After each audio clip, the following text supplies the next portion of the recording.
Hey, what's up, folks? How's it going? So today we have one interesting interview question, and it's commonly asked in interview. And please also share your viewpoint.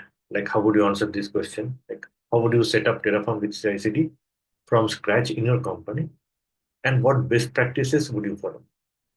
So you joined a company, and they wanted to uh, do DevOps using Terraform, and how will you set it up from scratch?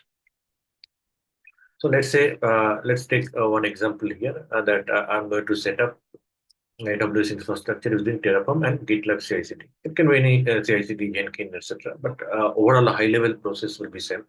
We're not going detail into the exact script or something like that. Here we are going to discuss the high-level process and or high-level best practices.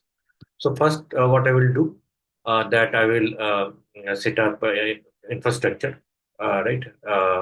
Like I will write Terraform scripts and which are going to create the infrastructure, right? Is to install security group, PPC, etc.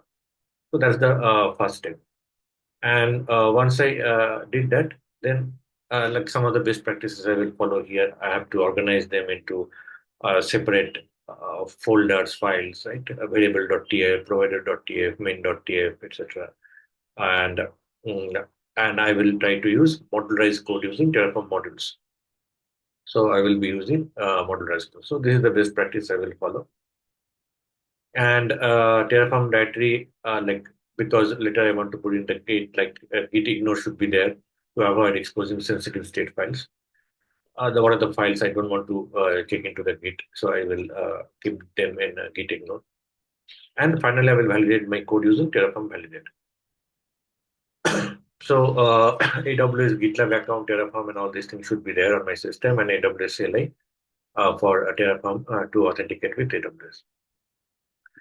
And once this is done, this Terraform setup, I know that it's working fine. I'm to create the infrastructure using Terraform on my AWS, EC2 instance, VPC, etc. Then I will think about automation with CI/CD pipeline. So then I will go and create GitLab repo. And then I will define the CI/CD workflow in the GitLab YML file, where I will have multiple stages. Stages validate, plan, apply, destroy.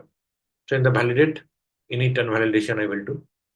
After that, I will do a plan, a Terraform plan, and output it into some plan file so that one can go and see that plan file. And the finally approval. So auto approve is required because if there is a like generally when we run Terraform plan apply, it says do you want to go ahead with this? Then yes, you have to type. So I don't want if I don't want to type manually, but you can tell what happens in your company. So you can say that in my company we do validate and plan. After that, if something is wrong, we send out email to a developer. And this we don't do auto approve. We manually apply because it's risky if something goes wrong. So, okay. So after that, I will look into the configuration management. This secret key, this should be stored securely. It should be ideally masked. It should not be in a plain text. Initially, I may keep it in the environment variable.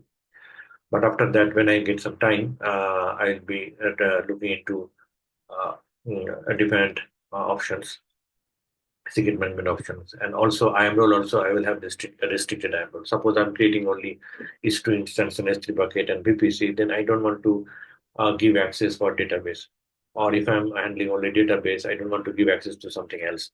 Or if I'm creating EC2 instance, let's say C5 instance, I don't want to create GPU. I don't like, I will restrict whatever I need, whatever resource I want to create, I will restrict to them. I will not give all permission, kind of admin kind of access. You go and create anything, that kind of access I won't give. So I will create a AWS role with restricted policy, restricted options, permissions. Then, as discussed, like initially, maybe I'll be keeping them in plain text, all the keys, but this is not safe. So what I have to do, like I will all the secrets, I will explore tools like HashiCorp Vault and AWS Secrets Manager. And then when the CI/CD is ready, then I have to like it should trigger right when the code is pushed to main branch. then I can trigger my plan. So it will run on specific branches, maybe only for main or whatever branch we decide in our company, and we can do that. So on some condition, we'll execute that.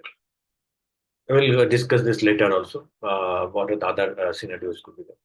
And once every pipeline is ready, I will Terraform validate and create a plan and apply changes and see whether everything is working fine or not. Once everything is working fine, I will add a testing bunch to simulate the infrastructure changes without affecting the production. Because I cannot do this testing on the production, I need to have a separate test environment. And I will do some dry run testing there in my production environment. Okay. And now, once everything is there, like I have created, like first step, I created Terraform files, it's creating infrastructure fine. Then I have created this CI/CD thing, and it's all the stages are working fine. Now I'll be preparing for the production environment. So production environment, I will have S3 backend, S3 backend for state storage and DynamoDB for state locking. Why? Because I don't want parallel execution. Right? If someone push change, it started executing, deploying, and again another started some push some changes. Again, it started running Terraform apply. Should not go parallel execution. So there will be lock.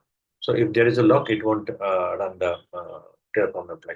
So once the lock is unlocked, then only it will. So only one at a time. So that lock I will put and remote because a remote backend is required because we are not doing locally. Locally, like state file will be in the local machine. If something goes wrong, machine may crash, or and multiple team members they won't be able to collaborate if the state file is in my machine. Right? So when he will apply Terraform apply, he won't know what is the current state because that state file is in my machine. So it should be in the remote backend. So I have to configure my remote backend. Terraform backend is and I will set a log. So once this is done, then I will create a workspace separation uh, because code base will be same, only that configuration parameter. Dev S3 bucket may be different, production S3 bucket will be different, production configuration will be different, dev configuration will be different. And so I will be creating Terraform workspace to manage it. So this is another best practice. Terraform workspaces to manage multiple environments. Okay. So once this is done, then I will access control whatever IAM policies I will give. Uh, it will be only for S3 bucket and DynamoDB table. It's not that you have access to all buckets, all my buckets. It's very restricted.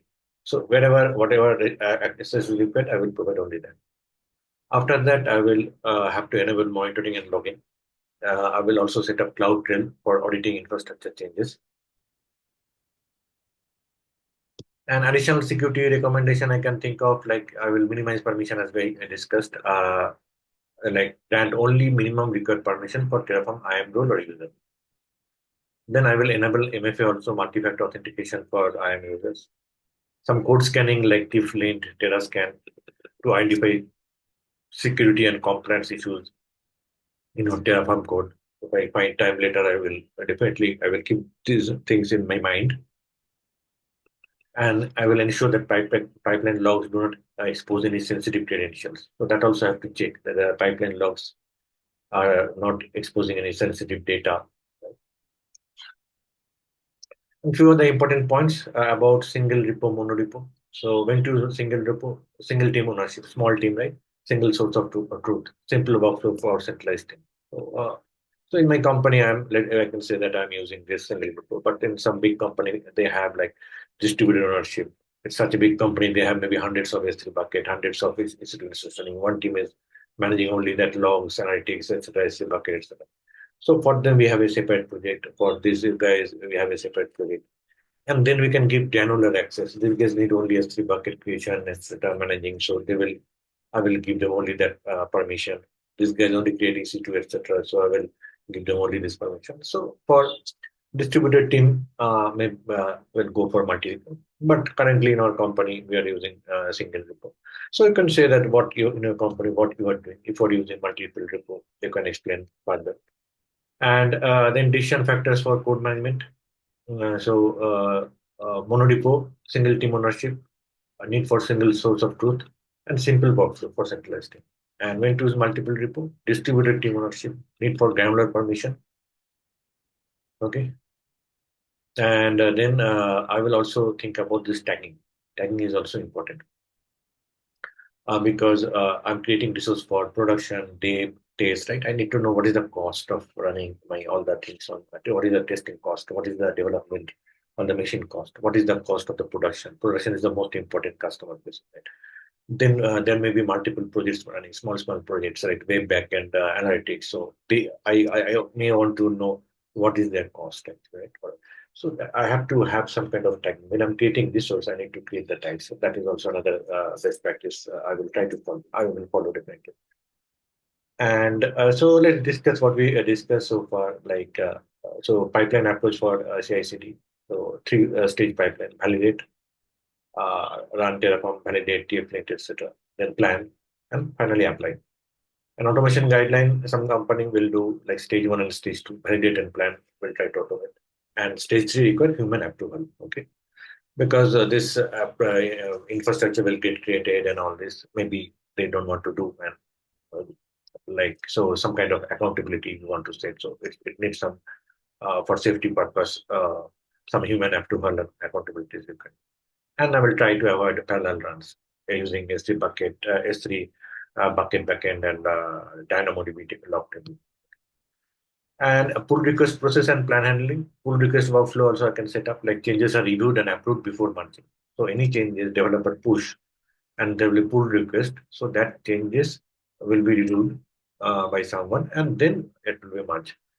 And will ensure that approved applied plan matches one the reviewed during the planning stage. Then we also have timeout for the plan. Like plan is created after 1 day approval is happening. It should not be like that. Maybe plan it will expire. Yeah, will within 1 hour it will expire, and you are trying to approve it. Then again you have to rerun and forcing it to rerun and create a new plan.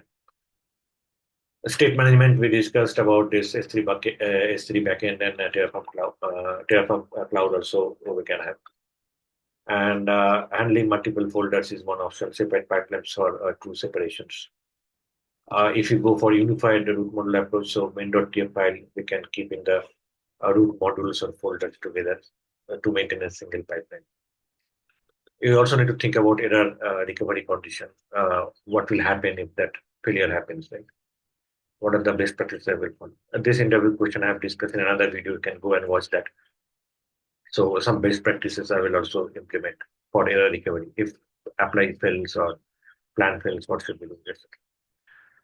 And best practices for environment organization, environment specific folder I can have, name broad, TF for cleaner configuration management across environment. Then split resource into small independent state files.